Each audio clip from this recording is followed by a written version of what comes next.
നമുക്കറിയാം, ഈ തെരഞ്ഞെടുപ്പിന്റെ പ്രത്യേകതകൾ ഒരുപാട് ഈ നാട്ടിൽ ജനങ്ങളുടെ മുമ്പിൽ ചർച്ചാ വിഷയമായതാണ്. നേതാക്കൾ ഇവിടെ പ്രസംഗിച്ചതുമാണ്. കേരളത്തിലെ തെരഞ്ഞെടുപ്പ് കഴിഞ്ഞ് 23-ന് തമിഴ്നാട് തെരഞ്ഞെടുപ്പ് വരുന്നതിനിടയിലാണ് പല സംഭവ വികാസങ്ങളും വീണ്ടും ഇന്ത്യ രാജ്യത്തുണ്ടായിരിക്കുന്നത് നമുക്ക് എല്ലാവർക്കും അറിയാം. കഴിഞ്ഞ 5 കൊല്ലക്കാലമായി തമിഴ്നാട്ടിൽ ഭരണം നടത്തിക്കൊണ്ടിരിക്കുന്ന പ്രിയങ്കരനായ സ്റ്റാലിൻ നേതൃത്വം കൊടുക്കുന്ന ഗവൺമെന്റിന്റെ ജനക്ഷേമകരമായിട്ടുള്ള ഒരുപാട് പ്രവർത്തനങ്ങൾ നിങ്ങൾക്ക് എല്ലാവർക്കും അറിയാവുന്നതാണ്. അതുമാത്രമല്ല, തമിഴ്നാടിന്റെ സംസ്കാരവും ഭാഷയും ഈ നാടിൻ്റെതായിട്ടുള്ള ലാളിത്യവും എല്ലാം ഉൾക്കൊള്ളുന്ന ഒരു ഗവൺമെന്റ് ആയിരുന്നു ശ്രീ സ്റ്റാലിൻ നയിക്കുന്ന ഗവൺമെന്റ്. നമുക്ക് എല്ലാവർക്കും അറിയാം. ഈ സർക്കാരിനെ വളഞ്ഞ വഴിയിലൂടെ, നേരായ വഴിയിലൂടെ ആക്രമിക്കാൻ കഴിയാത്തതുകൊണ്ട് വളഞ്ഞ വഴിയിലൂടെ ആക്രമിക്കാനാണ് നരേന്ദ്രമോദിയും BJPയും ശ്രമിച്ചത് എന്നുള്ള കാര്യം നിങ്ങൾക്ക് എല്ലാവർക്കും അറിയാവുന്നതാണ്. രാജ്ഭവനെ, ഗവർണറെ ഉപയോഗിച്ചുകൊണ്ട് തിരഞ്ഞെടുക്കപ്പെട്ട സർക്കാരിനെ ആക്രമിക്കാനുള്ള ശ്രമമാണ് BJP കഴിഞ്ഞ 5 കൊല്ലക്കാലമായി നടത്തിക്കൊണ്ടത്. കേന്ദ്രം കൊടുക്കേണ്ട ഫണ്ടുകൾ വെട്ടിച്ചുരുക്കുക, കൊടുക്കാതിരിക്കുക. വിദ്യാഭ്യാസം, നമ്മുടെ മക്കൾക്ക് പഠിക്കാൻ വേണ്ടിയിട്ടുള്ള വിദ്യാഭ്യാസ വകുപ്പിന് കൊടുക്കേണ്ട 2000-ഓളം കോടി രൂപ കൊടുക്കാതെ സംസ്ഥാനത്തെ വിരിഞ്ഞു മുറുക്കുക എന്നുള്ള നിലപാടായിരുന്നു സ്വീകരിച്ചുകൊണ്ടിരുന്നത്. ഈ തമിഴ്നാടിനെ, അതിൽ സംസ്കാരത്തെ, അതിന്റെ സ്വത്തുമായ അവകാശത്തെ എല്ലാം ചോദ്യം ചെയ്യുന്ന രീതിയിൽ മോഡിയും നരേന്ദ്രമോദിയും BJPയും നടത്തിക്കൊണ്ടിരിക്കുന്ന പ്രവർത്തനങ്ങൾ നമുക്ക് എല്ലാവർക്കും അറിയാം.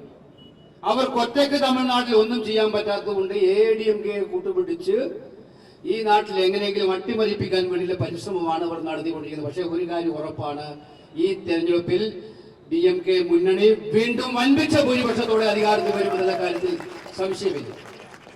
ഏറ്റവും ഒടുവിലത്തെ ഉദാഹരണം നിങ്ങൾക്കറിയാം. കഴിഞ്ഞ 2 ദിവസക്കാലം ഇന്ത്യയിൽ നടന്ന പാർലമെന്റ് സമ്മേളനം. ഇപ്പൊ രാജ്യമൊട്ടാകെ ഇന്നലെ മോഡി വന്ന് തമിഴ്നാട്ടിൽ പ്രസംഗിച്ചു.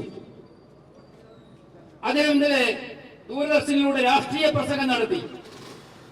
ഒരു പ്രധാനമന്ത്രിയും ഒരു കാലത്തും ചെയ്യാത്ത വണ്ണം രാജ്യത്തിന്റെ പ്രധാനമന്ത്രിയെ പദവി ദുരുപയോഗപ്പെടുത്തിക്കൊണ്ട് രാഷ്ട്രീയ പ്രസംഗം നടത്തുകയായിരുന്നു ഇന്നലെ ചെയ്തത്. നിങ്ങൾക്കറിയാം, 16, 17 തീയതികളിൽ ഇന്ത്യൻ പാർലമെന്റിൽ പ്രത്യേക സമ്മേളനം വിളിച്ചുകൂട്ടി. അതിൽ നിങ്ങൾക്ക് മനസ്സിലാവും, തിരഞ്ഞെടുപ്പ് നടക്കുന്ന സമയത്ത് തമിഴ്നാട്ടിലെ എല്ലാവരും തിരഞ്ഞെടുപ്പിന് തിരക്കിലായിരുന്നു, ബംഗാളിലെ തിരഞ്ഞെടുപ്പിന് തിരക്കിലായിരുന്നു. എന്തിനു വേണ്ടിയിട്ടായിരുന്നു ഇത്ര നിർവിളിച്ച സമ്മേളനം ആർക്കും മനസ്സിലായില്ല. അപ്പോൾ അവർ പറഞ്ഞത് വനിതാ സംവരണ ബില്ല് 23-ൽ പാസ്സാക്കിയ ബില്ല് അത് നടപ്പിലാക്കാൻ വേണ്ടിയിട്ടാണ്. 23-ൽ നമ്മൾ എല്ലാവരും കൂടെ ഒന്നിച്ചാ പാസ്സാക്കിയത്. 33%, 1/3 ലോക്സഭയിലും നിയമസഭയിലും സ്ത്രീകൾക്ക് സംവരണം കൊടുക്കണമെന്നുള്ളത് നമ്മളെല്ലാം ഒന്നിച്ച് പാസ്സാക്കിയതാണ്. നിങ്ങൾക്കറിയാം, നമ്മുടെ നാട്ടിലെ പഞ്ചായത്തുകളിൽ, മുനിസിപ്പാലിറ്റികളിൽ 50% വരെ സ്ത്രീകൾക്ക് സംവരണം കൊടുത്തത് BJPക്കാരനല്ല, അത് രാജീവ് ഗാന്ധി ഈ രാജ്യത്തിന് പകർന്നു കൊടുത്തതാണെന്ന് എല്ലാവർക്കും അറിയാം. ഇന്ത്യയിൽ ആദ്യമായി ഒരു വനിതാ പ്രധാനമന്ത്രിയെ കൊടുത്ത പാർട്ടി ഇന്ത്യൻ നാഷണൽ കോൺഗ്രസ് ആണ്. ആദ്യമായിട്ട് ഒരു വനിതാ പ്രസിഡന്റിനെ കൊടുത്ത party Indian national Congress. Modi ഇതിൽ വന്ന് പറയാണ്, തനി നാടകം കളിച്ചുകൊണ്ടിരിക്കുകയായിരുന്നു. ആ നാടകം എന്തായിരുന്നു പറയുന്നത്? കോൺഗ്രസ്, DMK വഞ്ചിച്ചു ഇന്ത്യ മുന്നണി. അപ്പൊ സ്ത്രീകൾക്കെതിരായിട്ട് സ്ത്രീ സംവരണത്തിനെതിരായിട്ടല്ല നമ്മൾ വോട്ട് ചെയ്തത്. സ്ത്രീ സംവരണത്തിന്റെ പേര് പറഞ്ഞ്, നിലവിലുള്ള സ്ത്രീ സംവരണം നടപ്പിലാക്കാൻ മനക്കാതെ സ്ത്രീ സംവരണത്തിന്റെ പേര് പറഞ്ഞ് ഡീലിമിറ്റേഷൻ നടത്തി സംസ്ഥാനങ്ങളുടെ പ്രാതിനിധ്യം കുറക്കാൻ വേണ്ടിയുള്ള പരിശ്രമത്തെയാണ് നമ്മൾ തോൽപ്പിച്ചത്. ഇവരുടെ ഉദ്ദേശം എന്തായാലും നിങ്ങൾക്ക് മനസ്സിലായോ? സീറ്റ് നേരെ 50% വർദ്ധിപ്പിക്കും. 543 പാർലമെന്റ് സീറ്റ് 850 വർദ്ധിപ്പിക്കും. അങ്ങനെ വർദ്ധിപ്പിക്കുമ്പോൾ 2011 സെൻസസ് അനുസരിച്ചിട്ട്, ആ സെൻസസ് അനുസരിച്ചിട്ട് സംസ്ഥാനങ്ങൾക്ക് പ്രാതിനിധ്യം കൊടുക്കും. അങ്ങനെ വന്നാൽ തമിഴ്നാടിന് വർധനവില്ല, കേരളത്തിന് വർധനവില്ല. എന്തുകൊണ്ടാണ് വർധനവില്ലാത്തത്? നമ്മൾ ജനസംഖ്യാ നിയന്ത്രണം നടത്തി. നമ്മുടെ സർക്കാർ പറയുന്നത് കേട്ടിട്ട് കേരളമായാലും തമിഴ്നാടായാലും ജനസംഖ്യാ നിയന്ത്രണം കൊടുത്തി. അതുകൊണ്ട് ജനസംഖ്യ കുറഞ്ഞു എന്നുള്ളത് കൊണ്ട് ഈ തമിഴ്നാടിന്റെയും അതുപോലെ കേരളത്തിന്റെയും ഒക്കെ അവകാശങ്ങളെ ഇല്ലാതാക്കാൻ, നമുക്ക് കിട്ടേണ്ട പാർലമെന്റ് അംഗങ്ങളുടെ എണ്ണം കുറക്കാൻ, നിയമസഭാ അംഗങ്ങളുടെ എണ്ണം കുറക്കാൻ, അതിലൂടെ ഈ സംസ്ഥാനത്തെ ഇകഴ്ത്തിക്കെട്ടാൻ, താഴ്ത്തിക്കെട്ടാനായിരുന്നു അവരുടെ പരിശ്രമം എന്നുള്ളത് നിങ്ങൾ മനസ്സിലാക്കണം. അതിനെയാണ് അങ്ങനെ ഇരട്ടത്താപ്പ് നയവുമായിട്ട് ദുഷ്ടലാക്കുമായി വന്ന് ഈ രാജ്യത്തെ വെട്ടിമുറിച്ച്, അവർക്ക് ഇഷ്ടമുള്ള രീതിയിൽ വെട്ടിമുറിച്ച് എല്ലാ കാലവും രാജ്യം ഭരിക്കാമെന്നുള്ള കുൽസിത ബുദ്ധിയെയാണ് ഇന്ത്യ സഖ്യം ഒറ്റക്കെട്ടായി പാർലമെന്റിൽ തോൽപ്പിച്ചിരിക്കുന്നത് എന്നതാണ് യാഥാർത്ഥ്യം. അത് തോറ്റപ്പോ ആ ജാള്യത മറക്കാൻ വേണ്ടിയിട്ട്, ആ തോറ്റ ജാള്യത ഇല്ലാതാക്കാൻ വേണ്ടി രാഷ്ട്രീയ പ്രസംഗം നടത്തി കോൺഗ്രസും DMK ഒക്കെ വനിതകൾക്കെതിരാണെന്ന് പറഞ്ഞ് പ്രസംഗം നടത്തുന്ന മോഡിയോട് ഒരു കാര്യമേ പറയാനുള്ളൂ. തമിഴ്നാട്ടിൽ വന്ന് വോട്ട് ചോദിക്കാനുള്ള അവകാശം പോലും മോഡിക്കോ BJPക്കോ ഇല്ല. ഉണ്ടോ? ഇവിടുത്തെ ജനങ്ങൾ അപമാനിച്ചതാണ് മോഡി. ഈ തമിഴ്നാടിനെ കുറച്ച് കാണിച്ചതാണ്. തമിഴ് ഭാഷയെ അപമാനിക്കാൻ ശ്രമിച്ചവരാണ് ഇവരെല്ലാവരും. തെക്കേ ഇന്ത്യ എന്ന് പറഞ്ഞാൽ നമ്മളാരും വിഭാഗീയത പറയാറില്ല. രാജ്യം ഒറ്റക്കെട്ടായി നിൽക്കണം ആഗ്രഹിക്കുന്നവരാണ്. ഇന്ത്യ ഒന്നാകാൻ ആഗ്രഹിക്കുന്നവരാണ്. പക്ഷേ രണ്ടാം തരം പൗരന്മാരാക്കി ഈ നാടിനെ കാണാൻ, പാർലമെന്റ് അംഗങ്ങളുടെ എണ്ണം കുറക്കാൻ, നിയമസഭാംഗങ്ങളുടെ എണ്ണം കുറക്കാൻ, കൊടുക്കേണ്ട ഫണ്ട് വെട്ടിക്കുറക്കാൻ, നമ്മുടെ പാവങ്ങൾക്ക് ഉണ്ടാക്കേണ്ട ഫണ്ട് വെട്ടിക്കുറക്കാൻ ഒക്കെ തീരുമാനിക്കുമ്പോൾ ആ തീരുമാനത്തെ അംഗീകരിക്കില്ല എന്ന് പറയാനുള്ള ആർജവം ഇത്തവണ കാണിക്കും. അതുകൊണ്ട് മോഡി ഇപ്പൊ പറയുന്നുണ്ട് സ്ത്രീകള് മറുപടി കൊടുക്കും. ഞങ്ങളും അത് തന്നെ പറയുന്നത്, സ്ത്രീകൾ മറുപടി കൊടുക്കും.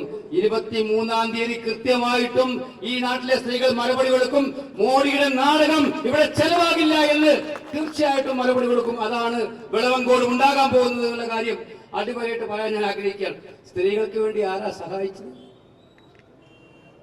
നിങ്ങളിപ്പോ നമ്മുടെ സഹോദരിമാരുണ്ട്, ബസ് ഫ്രീ ട്രാവൽ ആക്കി കൊടുത്തത് ആരാണ്? ബസ്സിൽ യാത്ര ചെയ്യാൻ സ്ത്രീകൾക്ക് സൗകര്യം ഉണ്ടാക്കി കൊടുത്തത് ആരാണ്? സ്റ്റാലിനല്ലേ? 1000 രൂപ വീതം മാസം സ്ത്രീ സഹോദരിമാർക്ക് കൊടുക്കുന്നത് ആരാണ്? സ്റ്റാലിൻ. ആ 1000 രൂപ 2000 രൂപയാക്കി വർദ്ധിപ്പിക്കാമെന്ന് തീരുമാനിച്ചത് ഈ ഗവൺമെന്റ് അല്ലേ? 1000 രൂപ 2000 രൂപയാക്കി വർദ്ധിപ്പിക്കാൻ പോവാണ്. അത് മാത്രമാണോ? വരുന്ന 6 മാസങ്ങളിൽ 3 ലക്ഷം പേരുള്ള പുതിയ ചെറുപ്പക്കാർക്ക് ജോലി കൊടുക്കാമെന്ന് പറഞ്ഞു. ഫ്രീ ലാപ്ടോപ്പ് സമ്പ്രദായം വികസിപ്പിക്കാമെന്ന് പറഞ്ഞു. ഈ നാട്ടിൽ സൗജന്യമായി കൊടുക്കുന്ന അരിയും ഗ്രോസറിയും ആ സൗജന്യം തുടരുമെന്ന് പ്രഖ്യാപിച്ചു. വയസ്സായവരുടെ പെൻഷൻ സ്കീം എല്ലാം തുടരുമെന്ന് പ്രഖ്യാപിച്ചു. ഇത്രയേറെ ക്ഷേമ പ്രവർത്തനങ്ങൾ നടത്തിയിട്ടുള്ള ഗവൺമെന്റ് അതെല്ലാം തുടരും എന്ന് പ്രഖ്യാപിച്ചിരിക്കുന്ന ഒരു കാര്യം നിങ്ങൾ ആ ഗവൺമെന്റിനെ കുറിച്ച് മാത്രമല്ല, പെൺകുട്ടികൾക്ക് വിദ്യാഭ്യാസത്തിന് വേണ്ടിയിട്ടുള്ള സൗജന്യമായിട്ട് അലവൻസ് നൽകുന്നത് ശക്തമായിട്ട് മുന്നോട്ട് കൊണ്ടുപോകുമെന്ന് പറഞ്ഞു. ഈ നല്ല ഒരുപാട് കാര്യങ്ങൾ ചെയ്ത സർക്കാരിനെ താഴെ ഇറക്കാനാണ് മോഡി വളഞ്ഞ വഴി ഉപയോഗിച്ചുകൊണ്ട് വരുന്നത്. അതുകൊണ്ട് ഞാൻ അഭിമാനത്തോടെ പറയുന്നു, നരേന്ദ്രമോദിയുടെ വിഘടനവാദത്തെ, മനുഷ്യരെ തമ്മിലടിപ്പിക്കാനുള്ള ശ്രമത്തെ, ജനങ്ങളെ ഭിന്നിപ്പിക്കാനുള്ള ശ്രമത്തെ ഏറ്റവും ശക്തമായി എതിർത്ത നേതാവാണ് തമിഴ്നാട് മുഖ്യമന്ത്രിയായി നിൽക്കുന്ന സ്റ്റാലിൻ എന്ന കാര്യം ഞാൻ ഉറപ്പിച്ച് പറയാൻ ആഗ്രഹിക്കുന്നു. ഇന്ത്യ രാജ്യത്തെ കഴിഞ്ഞ ദിവസം പാർലമെന്റ് സമ്മേളനത്തിൽ ഈ നാടിന്റെ പ്രിയങ്കരനായ നേതാവ് രാഹുൽ ഗാന്ധി ഒരു വാചകം പറഞ്ഞ് നിങ്ങൾ കേട്ടിട്ടുണ്ടോ എന്ന് എനിക്കറിയില്ല. പാർലമെന്റിലെ രാഹുൽ ഗാന്ധിയുടെ പ്രസംഗം കേട്ടാൽ നിങ്ങൾക്ക് മനസ്സിലാവും. ആ പ്രസംഗത്തിൽ അദ്ദേഹം പറഞ്ഞു, നരേന്ദ്രമോദിയോട് ഒരു കാര്യം ഞാൻ നേരിട്ട് പറഞ്ഞേക്കാം, മിസ്റ്റർ പ്രധാനമന്ത്രി നിങ്ങളോട് ഒരു കാര്യം നേരിട്ട് പറഞ്ഞേക്കാം, നിങ്ങളുടെ തട്ടിപ്പും വെട്ടിപ്പും കൊണ്ട് തമിഴ്നാട്ടിലെ ജനതയെ നിങ്ങൾ വഞ്ചിച്ച് ചെറുതാക്കി കളയാമെന്ന് വിചാരിച്ചാൽ ഞങ്ങളുടെ കൊക്കിൽ ജീവനോടത്തോളം കാലം അത് സമ്മതിക്കുന്ന പ്രശ്നമില്ല എന്നുള്ള ശക്തമായിട്ടുള്ള പ്രസംഗമാണ് രാഹുൽ ഗാന്ധി അവിടെ നടത്തിയത്. മോഡി നടത്തുന്ന എല്ലാ വിഘടന വിഭജിത പ്രവർത്തനങ്ങൾക്കെതിരെയും ശക്തമായി പോരാടുന്ന ധീരനായ നേതാവ് രാഹുൽ ഗാന്ധിയും അതുപോലെ തമിഴ്നാടിന്റെ നേതാവ് ശ്രീ സ്റ്റാലിനും ഒന്നിച്ചു പറയുകയാണ്, ഇവിടെ മോഡിയുടെ വിഭജന രാഷ്ട്രീയം നടപ്പിലാകാൻ പോകുന്നില്ല. നിങ്ങൾ തമിഴ്നാടിനെ അപമാനിക്കാൻ നിങ്ങളുടെ പ്രവർത്തനങ്ങളെ അംഗീകരിക്കാൻ പോകുന്നില്ല. ഇതിനെതിരായിട്ടുള്ള ശക്തമായിട്ടുള്ള വിധിയായിരിക്കും ഉണ്ടാകാൻ പോകുന്നത്. അതുകൊണ്ട് നമ്മുടെ നാടിന്റെ അഭിവൃദ്ധിയും വികസനവും തുടരണം.